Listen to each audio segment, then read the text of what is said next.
안녕하세요. 오늘도 테슬라 함께 보겠습니다. 오늘은 특집으로 엔트로픽 이야기를 좀 들려드리려고 하는데요. 갑자기 웬 엔트로픽이냐? 이게 테슬라와도 굉장히 관계가 깊기 때문입니다. 엔트로픽이 지금 걸어가는 길을 알면 테슬라의 미래도 어느 정도 예측할 수 있다는 것. 최근 AI 시장에서 벌어지는 가장 중요한 변화 중 하나는 오픈웨이트 모델들의 약진입니다.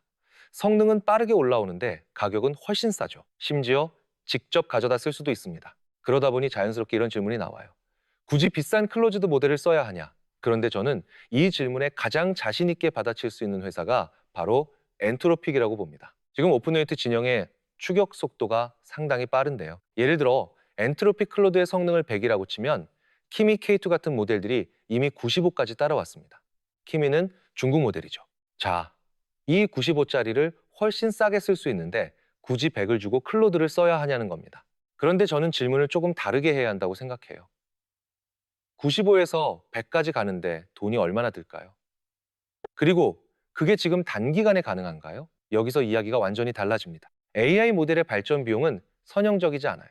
0에서 90으로 가는 것보다 90에서 95로 가는 게 더 어렵고 95에서 100으로 가는 건 훨씬 더 어렵습니다. 그만큼 더 많은 컴퓨팅과 데이터, 인재, 그리고 시행착오를 요구하거든요. 자, 제가 왜 AI 모델 얘기를 드렸을까요?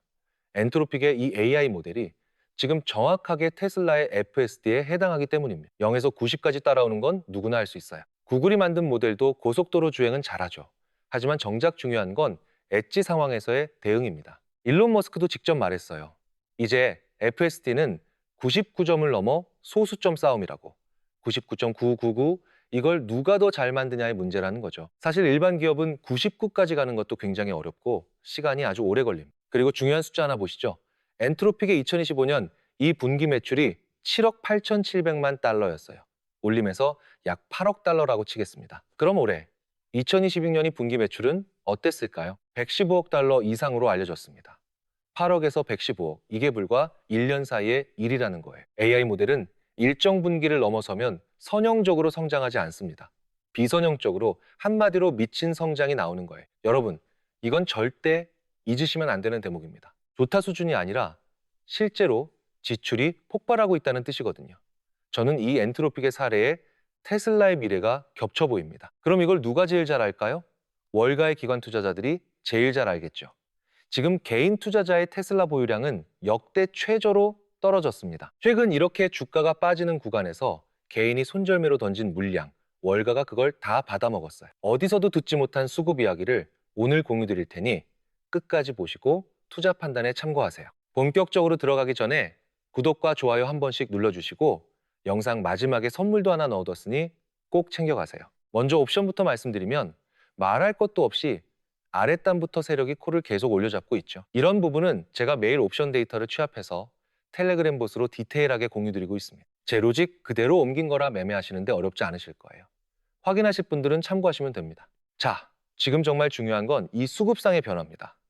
테슬라 기관 투자자는 역대 최고 보유량을 유지하고 있고 심지어 개인 투자자는 역대 최저 물량을 들고 있어요.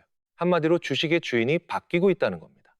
지금 테슬라에서 벌어지는 일은 단순한 주가 조정이 아니라 주주 구성 자체가 바뀌는 과정이에요. 최신 집계 기준 테슬라의 기관 보유자는 5,815곳, 기관이 보유한 주식은 약 22억 1,400만 주까지 올라왔습니다. 더 눈에 띄는 건 기관의 롱 보유량이 직전 분기 대비 약 3억 6,400만 주, 19.8%나 증가했다는 점이에요. 저는 이 부분을 굉장히 중요하게 봅니다. 주가가 오를 때 기관이 따라붙는 건 흔한 모습입니다. 그런데 실적 우려, AI 투자비 부담, 캐펙스 논란, 로보택시 속도, 옵티머스 일정 지연까지 온갖 불확실성이 주가를 누르던 시기에 기관의 보유 주식은 오히려 늘어났어요. 즉, 주가와 소유 구조가 정확히 반대로 움직인 겁니다. 물론 이 데이터 하나로 개인이 정확히 몇 주를 던졌고 기관이 그대로 받았다고 단정할 수는 없습니다. 신고에는 시차가 있고 패시브 ETF와 액티브 펀드의 매수 성격도 다르니까요. 하지만 중요한 건 결과죠. 주가가 흔들리는 동안 테슬라 주식의 상당 부분이 기관 계좌로 이동했다는 겁니다. 그리고 제가 더 중요하게 보는 건 기관의 숫자가 아니라 기관이 보유한 주식 수입니다. 기관 숫자는 작은 운용사 몇 개가 신규 신고하는 것만으로도 늘 수 있어요. 하지만 수억 주 단위의 보유량 증가는 전혀 다른 얘기죠. 이번 데이터에서 기관의 롱 포지션은 전 분기보다 3억 6천만 주 넘게 증가했습니다. 실제 소유권 자체가 크게 이동한 거예요. 이런 손바꿈은 상승장보다 하락장에서 훨씬 의미가 있습니다. 가격이 오를 때는 개인의 포모와 기관 매수가 동시에 붙어서 누가 끌어올렸는지 구분하기 어려워요. 반대로 가격이 이렇게 빠져 있을 때 기관 보유량이 증가했다면 최소한 그 가격대에서 물량을 받아낼 이유가 있다고 판단한 자금이 상당했다는 겁니다. 돈은 거짓말하지 않죠. 특히 테슬라처럼 주요 지수와 ETF의 큰 비중으로 편입된 기업은 구조적으로 들어오는 패시브 자금까지 존재합니다. 여기에 액티브 매니저, 연기금, 대형 운용사의 보유 확대가 겹치면 실제 거래되는 물량의 성격 자체가 달라져요. 장기적으로 주가를 크게 움직이는 건 하나의 뉴스보다 팔 사람이 얼마나 남아있느냐, 즉 유동성입니다. 유동성이 말라서 품절주처럼 됐을 때 여기에 테슬라의 미래 사업이 연결됩니다. FSD, 로보택시, 옵티머스, 에너지 저장 장치, AI 컴퓨팅, 이 가운데 단 하나라도 예상보다 큰 규모로 현실화되면 지금 자동차 중심으로 바라보던 테슬라의 이익 구조 자체가 달라진다는 거예요. 다시 엔트로픽을 보죠. 작년에 8억이던 매출이 올해 115억. 누구도 이렇게까지 성장할 거라고 예측하지 못했어요. 엔트로픽 임원들만 알았던 거죠. 그래서 기관이 지금 이렇게 베팅하는 건 바로 이 비대칭성 때문입니다. 거기다 기관과 지수 자금이 장기 보유 성격으로 물량을 계속 잠가버리면 다음 상승 사이클에서 새로 들어오는 자금이 확보할 수 있는 주식은 줄어들어요. 팔 사람이 없다는 거죠. 그런 상황에서 로보택시 상용화, FSD 수익화가 시장이 아직 숫자로 평가하지 못한 이 사업들이 실제 매출과 마진으로 찍히기 시작하면 어떻게 될까요? 저는 그때 실적 재평가와 유통 물량 부족이 동시에 발생할 가능성이 높다고 봅니다. 이게 테슬라의 다음 상승 사이클에서 상당히 강력한 조합이 될 수 있어요. 그래서 제가 굉장히 좋게 보는 시나리오는 바로 이겁니다. 테슬라 주가가 폭발하기 전에 주식의 주인이 먼저 바뀌고 있다는 거예요. 제가 이 하락장에서 힘드시겠지만 털리지 마시라고 계속 강조드렸는데 안타깝게도 개인 물량은 역대 최저로 잡히고 있습니다.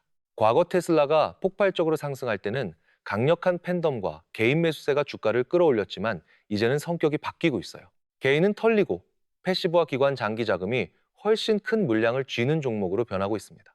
정리하면 호재가 나온 뒤에 기관이 뒤늦게 사는 구조가 아니라 이미 막대한 물량을 보유한 상태에서 호재를 맞는 구조가 된다는 거예요. 지금 이 구간에 주식 소유권의 이동이 강력하게 일어나고 있고 테슬라 주식은 점점 더 강한 손으로 넘어가고 있습니다. 가지고 계신 분들은 털리지 마시고 가격대가 좋을 때 현금 여력 있으신 분들은 비중을 확대하는 것도 나쁘지 않다고 봐요. 지금 아랫단에서 대량 매수 흔적이 다 나왔습니다. 결국 이 아래에서 산 기관과 고래, 세력들이 신고가 영역으로 올릴 계획을 세우고 있는 거죠. 그 시나리오가 어느 정도 파악된 상황입니다. 저와 함께 계속 테슬라 체크하시면서 위쪽에서 더 많은 수익 챙겨 나오시길 바랍니다. 결국 반등도 주도주에서 먼저 나오고 주도주 안에서 매매하셔야 대응이 됩니다. 현재 시점에서 주도주는 AI입니다. 테슬라가 2026년 챕터 2로 도약하고 있죠. 그런데 투자자에게 진짜 중요한 건 따로 있어요. 돈이 어디서 병목이 생기느냐? 그 지점을 남들보다 먼저 잡는 사람이 크게 법니다. 지금 이 차트 엔비디아예요. 1달러도 안 하던 게 200달러를 넘었으니 단순 계산으로도 200배가 오른 겁니다. 엔비디아는 AI 시대 첫 번째 병목, 연산 병목에서 가장 많이 벌었어요. CPU만으로는 대형 AI 모델을 학습시키기엔 너무 느렸거든요. 그래서 빅테크도 스타트업도 전부 더 많은 GPU를 사야 했고 그 수요가 고스란히 엔비디아로 몰린 거죠. 그 결과가 바로 이 200배짜리 차트입니다. 그럼 다음 병목은 어디일까요? 답은 이미 뉴스가 말해주고 있어요. 바로 전력입니다.